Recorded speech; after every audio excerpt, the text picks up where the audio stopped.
Sa serye, ang karakter ni Rufa, hello Rufi, ang iyong mentor.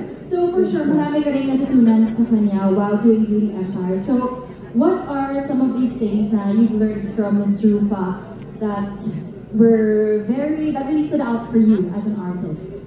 As an artist or as a person? As an artist? Everything. Lahat na.